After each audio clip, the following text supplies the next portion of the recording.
singer, writer, producer, kid that gets up on stage and just rips it all up. I'm an all-around type of guy. I think his name is Kwame. Kwame Holland, or simply Kwame, Queens, New York, born March 28, 1973. There was a moment in hip-hop when style wasn't just a part of the game, it was the game. And in 1989, few played it louder than Kwame. You couldn't miss him if you tried. Polka dots, box fades, and youthful charm that disarmed even the toughest critics. He wasn't just a rapper, he was a movement. A self-produced teenage wonder kid who brought color to an era growing increasingly grimy. While his peers were pushing rugged realism, Kwame leaned into a playful jazz-infused funk that made his debut album, The Boy Genius, feel like a breath of fresh artistic freedom. And he had more than just flash. Underneath the high top and patterns was a skilled lyricist with clever wordplay and a musical mind far beyond his years. But hip-hop is unforgiving to those who can't adapt, and Kwame learned that fast. As the genre toughened up in the early 90s, his upbeat, clean-cut image was quickly outpaced by a rising tide of harder-edged acts like NWA, Nas, and the Notorious B.I.G., artists who were speaking directly to the raw streets instead of floating above them in eccentric outfits. The same style that once made Kwame a standout became the very thing he was clowned for. And no diss hurt more than Biggie's iconic jab on Unbelievable. Your life is played out like Kwame and the fucking polka dots. A bar that didn't just get laughs but practically sealed the fate of Kwame's mainstream rap career. For a while, it seemed like the polka dot prince had been reduced to a punchline. One of the first teen rappers to take full control of his production, lyrics, and branding, wiped away by a single line. But what many didn't see coming was his quiet resurrection. After disappearing from the spotlight, Kwame reemerged behind the boards, reinventing himself as a hit-making producer for some of the biggest names in R&B and hip-hop. From LL Cool J to Mary J. Blige, Will Smith to Tweet, Kwame had helped shape records that moved millions. He even founded his own production company and built a new name that didn't need flashing lights or funky fashion. This is the story of Kwame, a child prodigy turned outcast and quiet mastermind behind the hits you didn't even know he made. Proof that even when the industry writes you off, you can still flip the page. What happened? Let's talk about it. It's your boy JC, StuntedGrowthMusic. Let's get it, man. Take a minute to like, subscribe, and comment on who I should do next. Kwame Holland is a rapper, producer, and songwriter from Queens, New York. He emerged in the late 1980s as one of the youngest and most unique voices in hip-hop, releasing his debut album, Kwame the Boy Genius, at just 16 years old. Backed by legendary producer Herbie Lovebug Azor, best known for his work with Salt and Pepper, Kwame stood out immediately for his jazz-influenced beats, playful lyrics, and signature polka dot fashion. His group, A New Beginning, helped bolster the album's funky vibe, and tracks like The Rhythm and The Man We All Know and Love earned him both chart attention and critical acclaim. In 1990, he followed up with A Day in the Life, a polkadelic adventure, which spawned his biggest hit, Only You. At a time when hip-hop was beginning to harden its edge, Kwame's high-energy sound made him a breath of fresh air that couldn't compete.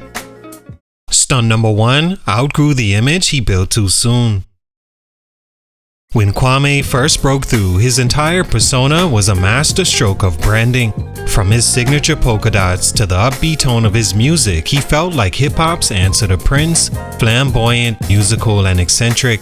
But the same image that initially drew people in became a creative box he couldn't break out of. After the success of The Boy Genius, A Day in the Life, Kwame wanted to mature both lyrically and stylistically. The problem was, by then, the public had already painted him into a corner. The polka dots weren't just a look, they were a label. His 1992 third album, Nasty, attempted to rebrand him. The tone was grittier, the subject matter more adult, and he ditched the polka dots and came with a more street-ready image. But fans didn't buy it. The core audience that embraced his early sound and style were confused by the change, and newer fans weren't interested in giving him a second look. Hip-hop by this time had fully shifted. Artists like Ice Cube, Scarface, and more were defining a darker, more authentic narrative, and Kwame's transition felt forced compared to those who had lived their rhymes. It also didn't help that Kwame's earlier image made him an easy target. When B.I.G. dissed him in 1994 on Unbelievable, referencing his polka dot phase, it was a dagger, not because of the line itself, but because it reinforced what the industry had already felt.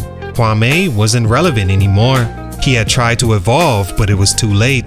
The polka dots had followed him like a ghost. Ironically, what turned him into a star at 16 made him outdated by 20. And in hip-hop, once your image is a joke, it rarely gets a second laugh in your favor. Stunt number 2, industry shift left him behind. Kwame came into the game during a transitional period in hip-hop. The late 80s still had room for dance-friendly, fashion-forward acts like Kid and Play and Heavy D, but the 90s ushered in a more rugged, raw energy that redefined what credibility looked like. By the time Kwame was ready to drop his third album in 1992, hip-hop had moved. Audiences no longer prioritized playfulness. They wanted authenticity, grit, and lived experience. The jazz loops and funky bounce that made Kwame innovative just a few years earlier now sounded lightweight compared to the boom-bap dominance of East Coast lyricists and the gangster storytelling rising from the West. What made this shift especially hard for Kwame was that his early appeal wasn't built on street credibility. He was an artist, not a hustler. A producer first, a rapper second. He never claimed to be from the streets, nor did he craft narratives rooted in crime or survival. He rapped about women, life, and expression. So when the culture pivoted to glorifying harsh realities, Kwame's presence felt out of step. And unlike artists who grew up in the new wave or could pivot quickly like Nas, who came in hard with Illmatic, or even LL Cool J, who redefined himself with Mama Said Knock You Out, Kwame's evolution felt stalled. Label support also waned. He was no longer the fresh young phenom, and his experimental sound didn't align with what was getting radio spins. Meanwhile, more aggressive and visually dominant acts took over the charts and the magazine covers. Without a firm reinvention or industry push, Kwame faded, not due to lack of talent, but because his version of artistry no longer matched the market. He'd mastered a lane that no longer existed. The culture didn't just change, it closed the door on him, and no one was holding it open. Stunt number 3, disappearing act before the rebrand. When Kwame's rap career stalled in the early 90s, he didn't crash and burn, he disappeared. No scandal, no public meltdown, no dramatic feud, just a slow, quiet fade from the spotlight. In an era before social media or comeback interviews, disappearing meant people assumed you were done. And for years, that's how the industry and fans treated Kwame, as another early success story who got outpaced by the game. The polka dots became a punchline, and with no clear follow-up or reinvention, his name drifted into obscurity. What fans didn't know was that behind the scenes, Kwame was cooking up a second act. He buried the persona and went back to the roots, his production. Throughout the late 90s and early 2000s, he rebuilt his identity, this time as a beatmaker for hire. And quietly, he started landing placements with some of the biggest names in the game. In 2004, he produced LL Cool J's hit The Truth. That same year, he worked with Mary J. Blige. His sound evolved, smoother, richer, and more R&B driven, and artists trusted him. He became a go-to producer for acts like Will Smith, Keisha Cole, Tweet, and even Christina Aguilera. He also founded his own production company, Make Noise, and slowly gained industry respect, not as Kwame the rapper, but Kwame the architect behind the boards. The issue was, while his second act was successful, most fans had no idea it was him.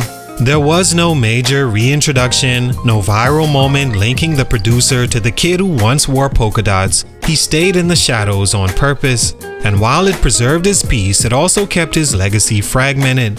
Kwame had made it back, but not in the way that fully restored his name in the eyes of the public. He won silently, maybe a little too silent. All in all, Kwame's story is one of early brilliance, misunderstood evolution, and quiet resilience. He wasn't just a novelty act with flashy clothes, he was a prodigy who produced his own debut at 16 and stood toe-to-toe with legends before he could legally drive. But timing can be cruel. The culture changed faster than he could rebrand, and the persona that made him famous became a weight he couldn't shake. Still, he refused to vanish.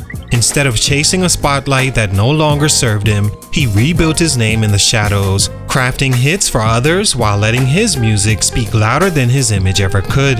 Kwame may never get the full credit he deserves, but his fingerprints are on more records than most realize. His growth was stunted, but his impact never truly stopped growing. It just moved to another side of the board. Salute, much respect. It's your boy JC, Stunt Growth Music. Hit him up.